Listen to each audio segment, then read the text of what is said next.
My 3-year-long baby Karen story. My cousin Stephanie and I are really more friends than relatives. An important note is that she's not really online much, so can be out of the loop on certain memes and jokes in internet culture, and TBH, doesn't really understand the concept of viral internet references or how they work. Stephanie is pregnant and just found out it's going to be a girl. About a week ago, she told a gathering of her best girlfriends that she's going to name her daughter Karen. The room instantly went cold, but after an awkward silence, everyone else politely said it was lovely. I couldn't bring myself to respond at all. Later in the evening, when Stephanie was out of the room, everyone was immediately like, OMG, that poor kid, and why would she pick Karen of all names? I was uncomfortable with this conversation, given that everyone had been so positive about the name to her face. I thought more about it over the next couple of days, and just felt really weird about the whole thing. The name is really loaded, to the point it could be detrimental to the baby, and Stephanie had no idea of the connotations to make an informed decision. So a couple of days later, I tentatively brought it up. I told her I was so excited for the baby, and just wanted her to have all available information when picking a name. I then started to explain that Karen has some negative connotations and has become sort of an internet joke to describe a specific kind of entitled middle-aged woman. Stephanie instantly was furious and started talking over me, saying, "Why are you saying this? This is so mean." I was really surprised by her reaction, so I immediately stopped and said, "I'm really sorry. I didn't mean to hurt your feelings. I just wanted to tell you something I thought you might not know." She replied, "That's the name I picked for my daughter, and you think I picked it as some kind of joke. I don't understand why you'd say something so hurtful." When she said that, I felt like it signaled that she didn't really understand what I was trying to tell her. So after agonizing for a second about whether to press the issue even though she was so angry, I felt like in for a penny, in for a pound, and since she was already mad, I wanted her to at least understand what I was trying to explain to her. I googled Karen Know Your Meme on my phone and tried to show her the screen of results while saying,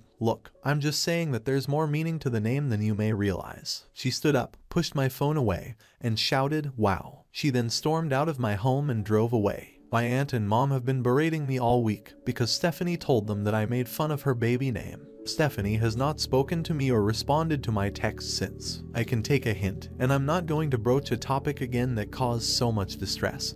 But I keep going back and forth on whether I was taught here by bringing it up in the first place. Note, in the original post, Opus was overwhelmingly given a YTA judgment in response to this post. Edit, thanks everyone. I have been properly schooled, and I accept my judgment that I was taught here. Stephanie and I have a history of being extremely open and honest with each other, and so maybe I was too flippant with approaching this topic due to our history, and was unempathetic in underestimating how much she was already invested in the name she chose for her future daughter. I admit I'm a bit frustrated that Stephanie still doesn't understand what I was trying to tell her, but I have messaged her a sincere apology that she accepted, and I will never speak of this again.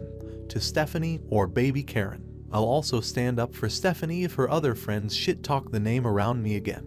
If they're not willing to voice their thoughts to Stephanie directly, they need to not say the kinds of things they were saying behind her back. Edit 2. One more thing, I definitely was not trying to tell Stephanie to not name her daughter Karen. I just wanted her to make the decision either way knowing the connotations, since I'd want someone to do the same for me if I picked a baby name with cultural baggage I wasn't aware of. I realize now I handled it poorly and was hurtful to Stephanie in the process, but I just wanted to be clear that I wasn't actively trying to talk her out of the name. I just didn't want her to be blindsided if it came up later. Additional context from Opus's comments. Stephanie and her husband have a deal on baby names where she picks girl baby names, he picks boy baby names, and they each have unlimited veto power for the other person's choices. He's on board with Karen AFAIK. We're all the same age, but neither of them spends time online or is even particularly tech savvy. Update 1 year later. My post last summer wasn't the most exciting or dramatic on AITA, but I wanted to provide an update if anyone is interested. Baby Karen was born healthy and happy back in October. She's an absolute sweetheart of a baby, and I'm totally in love with her. Between March and May, I didn't get to see her at all in person, but I was doing regular FaceTime, house party calls with Stephanie and Karen. And over the last few weeks, I've been going over to Stephanie's house to sit in her backyard and chat with Stephanie, coo at Karen from a lengthy distance. I have 2 reasons for updating. First, I've realized since Karen's birth that her name has taken on new meaning to me. When I'm with her, Karen just means her, and I don't think about the other connotations. In other words, you guys were right. That said, though, my second reason for updating is that Stephanie got back into her years unused Facebook at the beginning of the pandemic to keep in touch with people. She's been on it pretty regularly lately for the first time in years. Most people in our area, social circle have been posting really heavily about BLM and the protests happening right now, as well as racial justice issues more generally. As a result, Stephanie has now come into contact with a deluge of Karen memes for the first time, and found them confusing and horrifying, especially the use of Karen as shorthand for a racist. I've basically just declined to talk about it with Stephanie, because it went so poorly last time. But both my mother and her mother have hounded me about it because it's upsetting to Stephanie, and said things like, "Is this what you were talking about before? Why didn't you say so? Why didn't you explain it better? You should have told Stephanie." And Jesus wept. You really can't win. Thanks again for all your feedback on my last post. It was very helpful in giving me some zen about the situation. Edit. Wow, I've been super overwhelmed by the flood of very kind, heartfelt PMs as well as the comments on my other posts. Thank you, everyone. It continually amazes me how many nice and empathetic people frequent a sub devoted to assholes. Additional comments from Opus for context, in response to someone criticizing Stephanie. To be fair, Stephanie has been cool about it. First, she saw a bunch of posts about the Central Park Karen when that white lady was harassing the black birdwatcher in the park, and came to me asking me to explain why everyone was calling the woman Karen when her name was Amy. I immediately told her, "Sorry, I'm not having a conversation with you about this, because we had a major conflict over it last year, and I'm not getting into it with you." I think that was the first time she started to understand what I'd been telling her last year. And in fairness to her, she didn't bring it up with me again after that. As for my mom and aunt, they're kind of generally ridiculous. They tend to be extremely reactive to whatever is going on precisely at that moment, and if someone in the family is upset, they get over-involved trying to fix it. Stephanie has been venting to her mom about this, and she and my mom have just been doing their normal thing of blowing it out of proportion, and now making it my fault somehow. I love my mom and aunt dearly, but they're not to be reasoned with. In response to another criticism of Stephanie, honestly, with my mom and aunt, it's easier to just wait for them to move on to the next shiny thing. I don't blame Stephanie at all. She's just upset and confused, but hasn't made it my problem at all. My aunt and mom just have a flair for the dramatic. In response to someone saying they still thought Opus was Ta because they only brought up concerns with the name for selfish reasons. I probably wasn't clear about this in my original post, and I think it's probably because that's the part I cut down when I went way over the word limit on that first post. But when I described feeling weird and uncomfortable over the couple of days I took to ruminate after Stephanie's announcement, the weirdness and discomfort was mostly a response to what happened with our friend group rather than just my own feelings about the name. I felt super uncomfortable being in the room while our friends shit-talked Stephanie's name choice after praising it to her face. I didn't have the presence of mind in the moment to call them out before the moment was past, and I sat with that guilt for a couple of days. I didn't want to tell Stephanie what they said, because it would be tattle-why of me, and I also didn't want to cause conflict within the friend group or upset Stephanie. So raising the topic on my own seemed like a good compromise at the time.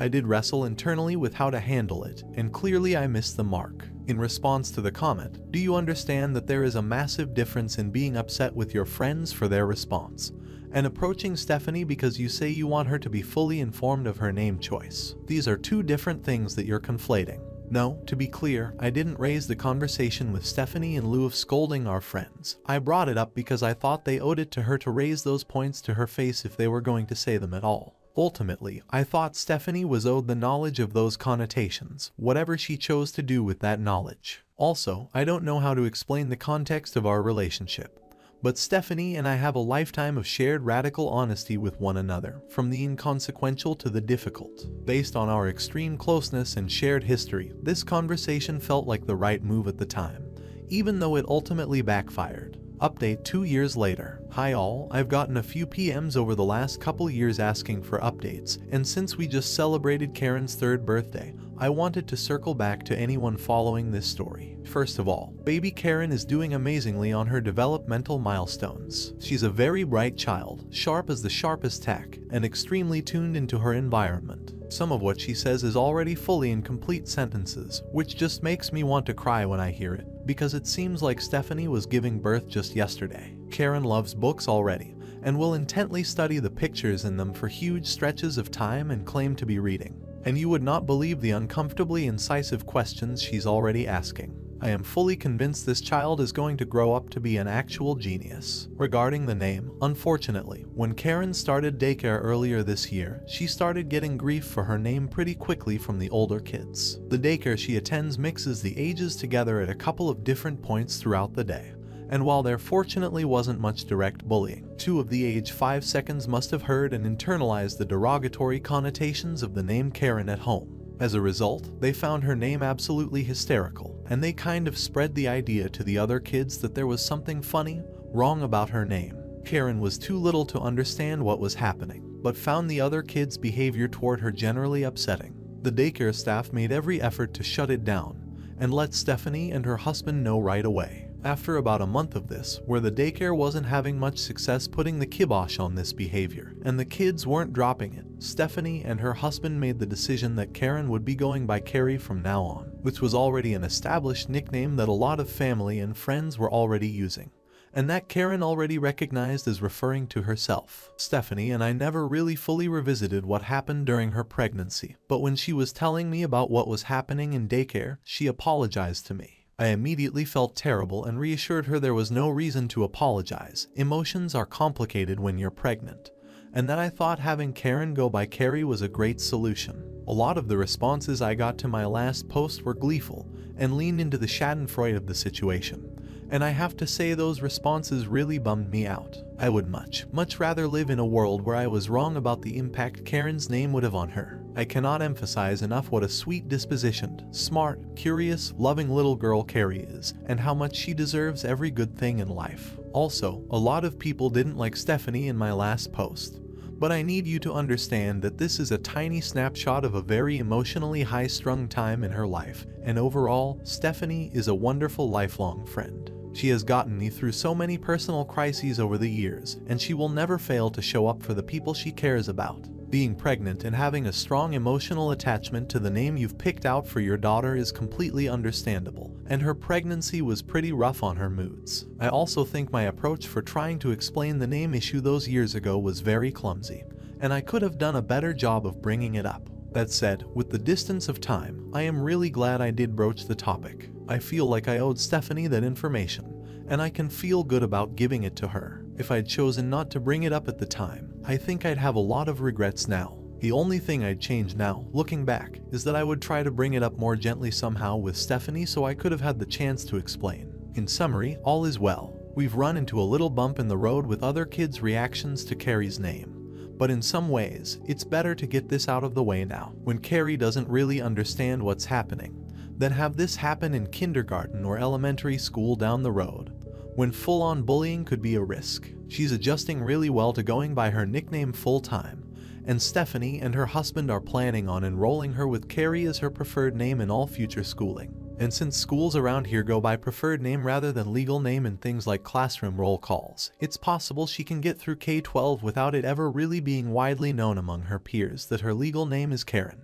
Edit, really disappointed to be getting hate messages directed at Carrie, wishing that terrible things befall her and calling her the C word. Please remember she's an innocent child. Edit 2. Point of clarification. The boys at daycare apparently didn't know that Karen was a name. The way they'd heard it used at home made them think it was just a term used to insult people, and that it might be a bad word. That's why they found it so funny, because, in their worldview, it was like meeting someone named Fartface or Asshole. The daycare staff explained to them that Karen is a real name, and that lots of people are named Karen, and of course they tried their best to curtail the mockery, but nothing really helped until the name change and a little bit of time had passed. Things at the daycare are now back to normal. The other kids are calling her Carrie, and everyone has moved on. Edit 3. Please don't harass Redditors who gave a YTA judgment on my first post. They gave their honest judgment at the time in an online space specifically set up for that purpose. I didn't post on an advice sub, I posted on a judgment sub.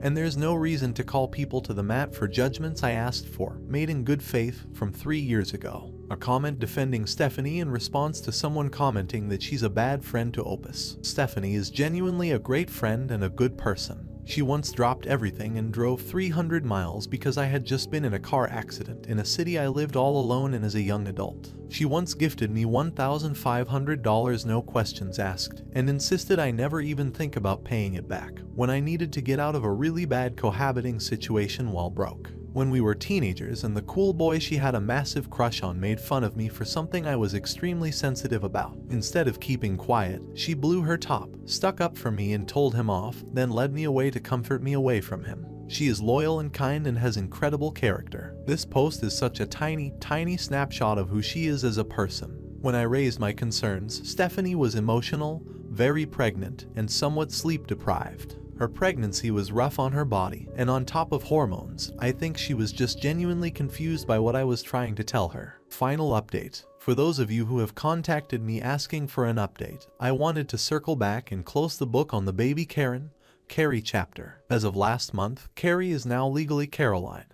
and she has even been issued a new birth certificate with her new legal name. The daycare bullying issues had already died down since Stephanie and her husband switched to calling her Carrie. But this legal name change now means that the Karen issue won't crop up again when she starts school. There were also some other minor incidents that pushed Stephanie and her husband to make that decision around a legal name change. They were getting to the point where, almost any time they were having to provide Karen's legal name to get a service, they were getting an immediate reaction, even from adults. It was usually just a meaningful look, but barbed comments were not unusual. The final straw was when they were at the airport getting ready to fly to visit Stephanie's in-laws with Carrie. The TSA agent at security made a snarky comment, and then later when they needed to ask the gate agent about their seats, the gate agent rudely laughed at seeing Carrie's ticket, then showed the gate agent standing next to her, who just shook her head and said, "Poor kid" to her co-worker while fully ignoring Stephanie and her husband. Something about that day in the airport was a turning point for Stephanie and her husband, and they started the name change process as soon as they got home. It was much easier than they were expecting and cost a grand total of $30. Carrie is a joyful, sociable little girl, and while it's impossible to know right now if these negative experiences caused any lasting damage, I'm happy to see that she continues to be a very outgoing, confident child.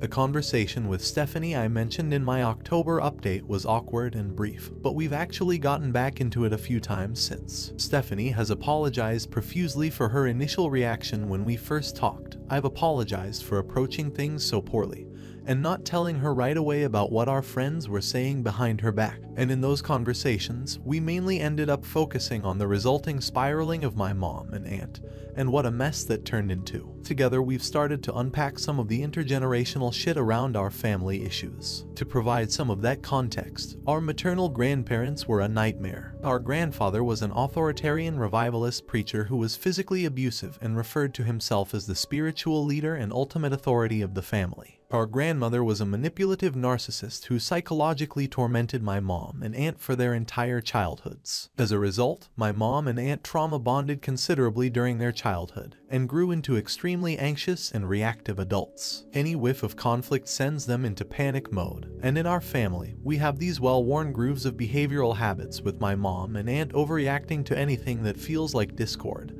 and scrambling to clumsily smooth things over. As a result, Stephanie and I have both been working hard to build better boundaries with our mom's generation, and have agreed to be really cautious about what information we give them, especially anything that is highly emotional. I've been in therapy for a couple of years now, and Stephanie also started therapy late last year. We've been talking about the ways that my grandparents traumatizing our moms caused intergenerational issues that impacted us, and Stephanie is determined that the cycle ends with her, and that these issues will not go on to touch Carrie. Thank you, everyone, for your kind words, both here on my profile posts and on the Best of Updates reposts, which I've also been reading. I've gotten some incredibly thoughtful and kind messages, which have meant a lot to me, even if I haven't had the chance to respond to all of them. For those who may still want to be critical of Stephanie, I again want to emphasize how out of character her initial reaction was, and how much physical, hormonal, and emotional upheaval she was in at the time. These posts are a teeny tiny window into just one aspect of the dynamic, funny, kind, caring full human being that is my cousin and best friend. Stephanie has been my most loyal and trusted friend for pretty much my entire life, and she has fully earned some grace for reacting less than perfectly to my approach when she was sleep deprived, hormonally wrecked, and brain fogged. Stephanie has read these posts now as well, along with most of your comments, and they were helpful to both of us in our talks about our weird family dynamic. I can't imagine I'll have any more updates down the line, but thanks for following along the last few years. Story 2. My long journey to freedom. My F39 husband M50 of 11 years and his sister F41 are very close. We meet her and her husband Bill M40 all the time. Sunday dinner is always with them at our or their place. Occasionally other family members join us from my or my husband's side of the family, but the constant is us four. I get along very well with Sil and Bill. We never had issues. I started having feelings for Bill about 5 years ago. I know people here would call it emotional affair, but it wasn't yet. I kept it very secret and nobody noticed. I love my husband very much and I don't want to ruin our beautiful marriage. We are awesome together and our bond is strong. My feelings for Bill were very confusing at first and I went years without realizing what they were because I love my husband, so how can I love another? When Bill turned 40, they had a big party and I stayed after to clean because Sil had to take care of the children, so it was me and Bill cleaning. He was still a bit tipsy and he told Meth that he's been in love with me since I married my husband. I was shocked. He has always been nice to me and complimented me, but I never felt anything more. I tried to ignore him, so he said it again. I told him to go to bed. He tried to argue, but I insisted that he went to bed and let me clean by myself. He probably knows that I love him too because of something he said. Wouldn't it be wonderful if we stopped pretending and just told them? We only live once. How did he know? I cried for weeks afterwards, and when my husband saw that I was sad, he was very concerned and was so nice to me, and it made me cry even more. The guilt is physically painful. I have developed ulcers. This happened last summer, and ever since I've tried to avoid seeing Sil and Bill. With how frequent we met before, there was never one good excuse. Soon my husband was irritated with me, accusing me of not liking his family. Sil called a few times to wonder. Now she has started saying that I wanted to come between her and her brother because I never liked their closeness. I go to the dinners and ignore Bill altogether, and Sil is mad that it feels like I hate her when I actually love her like a sister. My husband got a new job offer, a city that's 20 hours away. I want him to take it, but it's in a very small town and he is surprised that I, a renowned city girl, want to move to a small town.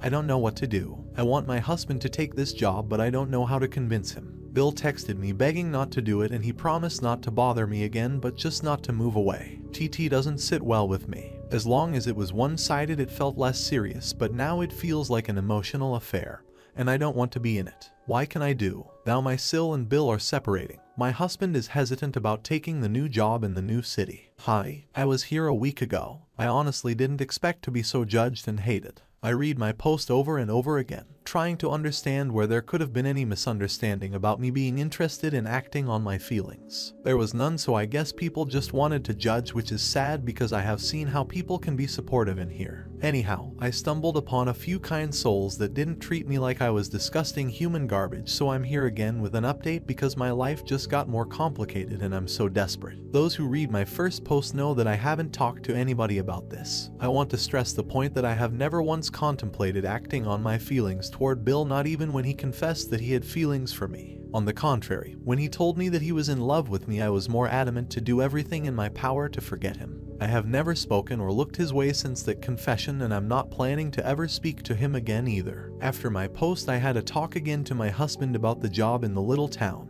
I told him that I wanted the new adventure, especially when it came with a 25% increase in his salary and a higher up position. My husband has been complaining about how he isn't advancing in his career in our city. I told him that this could be the step he needed. I'm a nurse, and I could easily find jobs anywhere we went because we have a shortage in healthcare staff everywhere. The idea started to grow on him. He was skeptical because of the distance to our families, but he was intrigued. He booked a job interview that is supposed to happen on Wednesday. If he took the job, we would be relocating around New Year. I was so hopeful that I could finally breathe. Today is Sunday, and it was, per usual, the day we meet up with family for dinner. This did happen this week, however, and I'm spending this Sunday alone. My husband is staying with Sil because earlier this week Bill broke the news to her that he wanted a divorce. Sil is beside herself with shock, and my husband is there to try and mediate between her and her husband. Bill is refusing to talk to any of them and has only been there twice to see the kids. My husband told me now that he couldn't take this job because he needed to stay here and support his sister. I understand where he is coming from, but for me all the horror and anxiety is back. What can I do? I feel trapped, like the walls are closing in around me. I can't tell my husband my true reasons. I have tried so many times, but I just can't do it. I love him so much and I know him very well. He will be hurt and devastated. We have had issues throughout our marriage with him not being able to perform due to health problems, and we haven't had sex in over 8 years. He is so self-conscious about. I just can't hurt him about something like this. I think my options now are to stay put and support my husband and Sil. If they can save their marriage in any way, then maybe my husband could find a new job opportunity in another city in the future and agree to move. If they divorce, then I won't be seeing Bill anymore. I'm leaving my husband, and I know that I'm being a horrible, selfish person for it. I don't know how I feel about this. It is probably too early for me to do this horrible thing when my Sil just got separated, but I don't see any improvement in the horizon. When my husband told me he was not taking the job up north because of Sil's marital problems, I understood that and was supportive. We have always been close to my Sil, and my husband loves his sister and her children. I always admired their bond because I was never this close to my family. He stopped spending weekends with me and instead staying with Sil and the children, and even several days a week when he doesn't even text me after work that he was spending the evening with the children. I didn't mind it because this is all new and Sil isn't coping well after the separation. I told my husband that I missed him though, and that I wanted to be with him and maybe I should tag along some days. He said that I was being selfish for wanting the attention now. His sister needed the support. I should be more understanding. She and Bill have been together since they were very young, and she wasn't adjusting well with these new changes. I felt horrible and so selfish. I thought that I should be supportive. Every Christmas, on Boxing Day, my husband and I travel to somewhere warm and spend 2-3 weeks. It has been our tradition since we met. We booked this trip months early. Yesterday when I was talking about our trip, my husband was so surprised. He said that he was actually astonished that I thought that we would just go on with our plans when Sil's life is turned upside down. I told him that this was our thing and that his sister has her own family. I wanted my family, him. I told him that I fully understood that she needs his support, but that I've been very lonely lately. He told me to drop the subject. Today I chatted with the traveling agency to see if I could add my Sil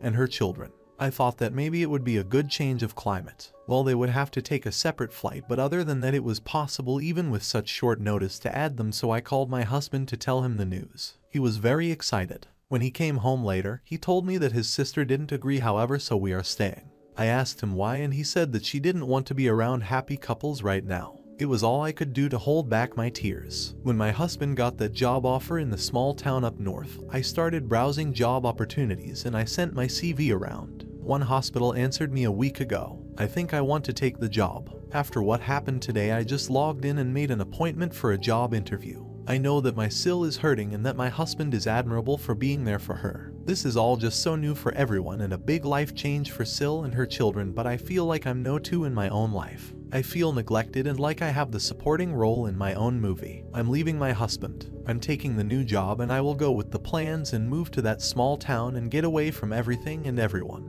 I think I need this new start. Judge me all you want. I know you will. Edit for update. Thank you so much everyone. I never expected the amount of the heartwarming comments and the awards. I have been crying since yesterday reading your beautiful DMs. I felt like some of you hit the nail on many details that I have left out, and I'm astounded and even scared that some of you seem to know my innermost thoughts and fears, but then I remember that nobody who knows me in person knows any of this. I love my husband. I will probably never love anyone like I love him, but yes, I have been very unhappy for a long time. As I said, I always admired my husband for the love he has for his sister. He basically raised her because their parents were having issues and she was left for him to raise when he was a child himself. His warmth and compassion is what made me fall for him, but does it make sense that it is also what's making me miserable? I have always known I'm his second, but I have always thought that this will change with time. First I thought because I'm not family, and after I became his wife I thought because we don't have children. When Sil started having children, I felt that I was pushed down the ladder of my husband's priorities. I have told him this before and he just told me I was being ridiculous competing with children.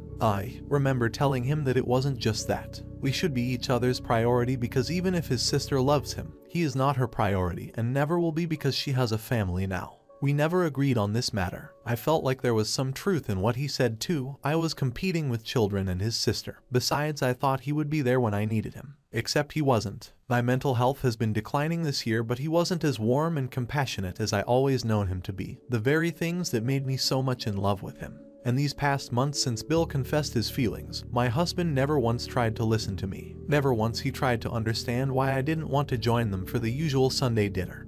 and never once told me he was staying with me instead, since I obviously didn't want to go. On the contrary, it became something he was bothered about, even with my body physically reacting to my mental state. I have developed ulcers and lost crazy amounts of weight and hair. I guess him canceling the Christmas trip was just the straw. I love him, but I can't anymore. I have spoken to him today before he went to his sister. I told him that he has known for months now that I'm unhappy and that I wanted to leave this city. I told him that I couldn't do it anymore, and I apologized that I chose this very inconvenient time when his sister is suffering, but that I couldn't do it anymore. He looked at me and was silent, and the disappointment in his eyes just broke me. He said that he couldn't believe that I have no compassion whatsoever when a family member is suffering, and yet I still want to go about my life as usual. Would the world end if we skipped our tradition once when he is needed somewhere else? I started crying because I couldn't reach out to him, and yes, if simplified, he is in the right. This looks like me sulking about a trip. I told him that I couldn't do this anymore. We are talking past each other and none of us wants to understand the other. He left. He texted me now that he never thought me to be selfish,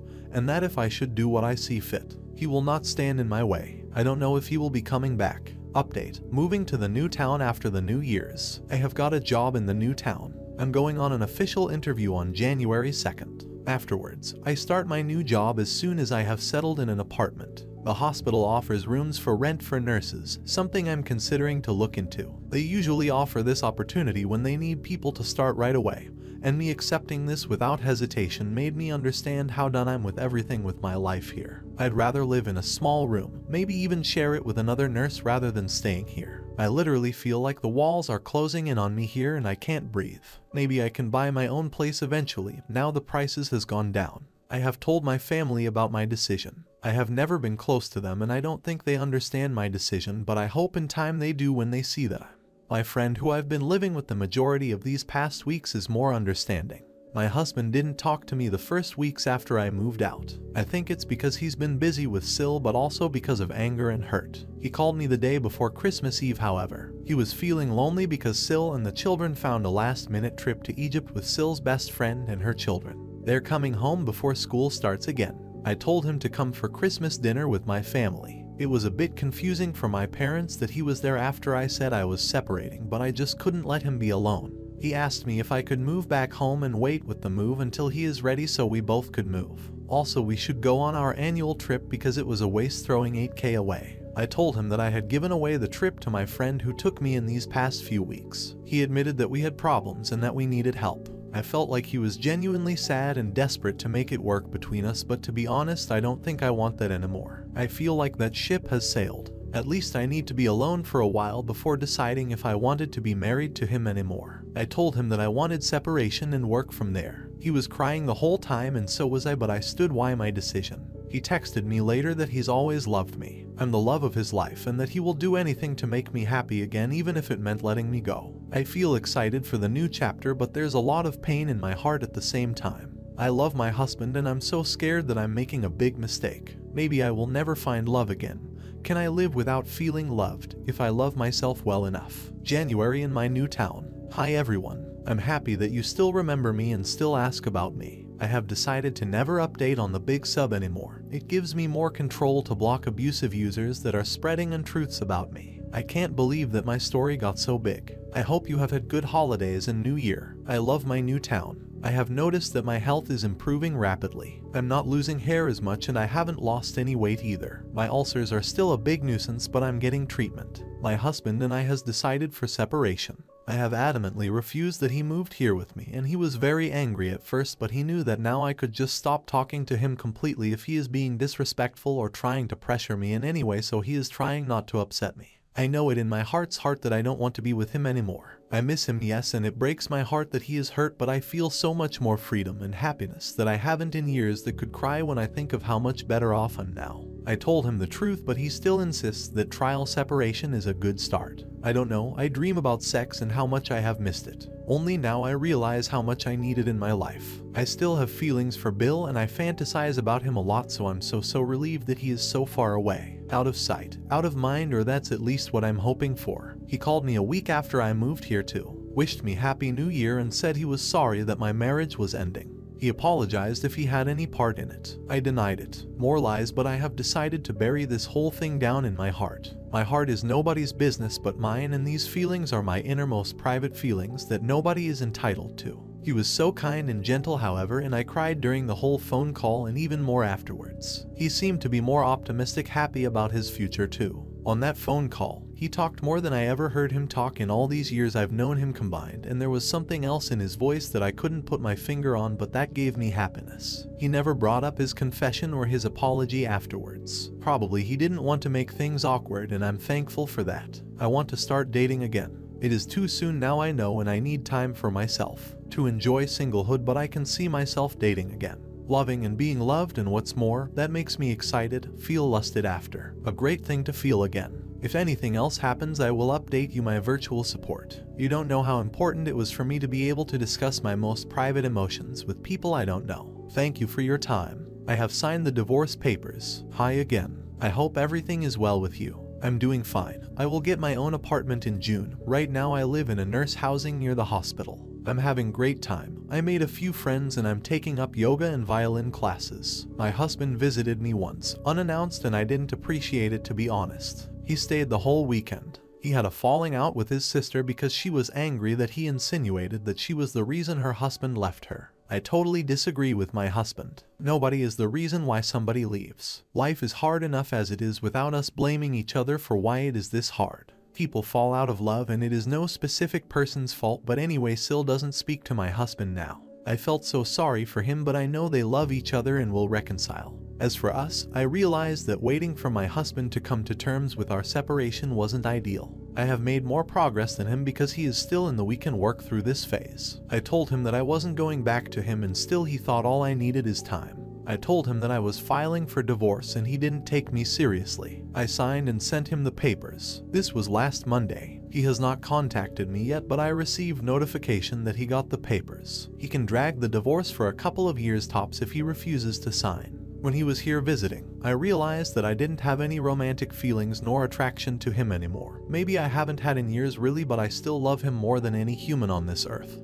Does this make any sense? Do you feel this way? I saved this for last, but I have been talking on Hinge to someone. I am not looking for anything serious. I don't want to be in a relationship for a very long time. This man is also in a somewhat similar situation, newly separated and isn't looking. I met him on Wednesday and we didn't even make it to dinner. It felt so weird, but God, it was so amazing to be touched for the first time in so many years by someone who desired me.